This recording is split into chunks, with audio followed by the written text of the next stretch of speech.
Happy teaching na mga kaibigan! Simula bukas, magpo-post na ako ng mga math tutorial videos para sa elementary at high school. Bakit ko ito ginagawa? Ano ang nagtulak sa akin para simulan ito? Story time. Paano ako nauwi dito? Sa totoo lang, matagal ko nang gusto gumawa ng content sa social media, sa YouTube, TikTok at Facebook. Pero dumaan ako sa dalawang matinding pagpipilian. Option 1, personal vlog. Naisip ko, baka masaya kung gagawa ko ng vlog tungkol sa sarili ko. Pero, hindi pa naman ako sikat. Walang may pake kung anong ginagawa ko sa buhay. Introvert ako. Hindi ko trip ang mga personal na ganap sa camera. Ang gusto ko lang talaga ay maging confident at ipakita na kaya ko.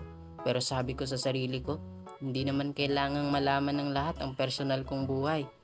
Option 2, math tutorials. Ito na yung swak sa akin. Simula po noong elementary hanggang college, dito na ako kilala. Passion ko talaga ang math. Ilang beses na rin ako nagturo sa mga estudyante at gustong gusto ko ang ginagawa ko. At dahil dyan, simula bukas, magsisimula na ako mag-upload ng basic math tutorials para sa inyo. Kung gusto mong matuto ng math sa madaling paraan, tumutok lang.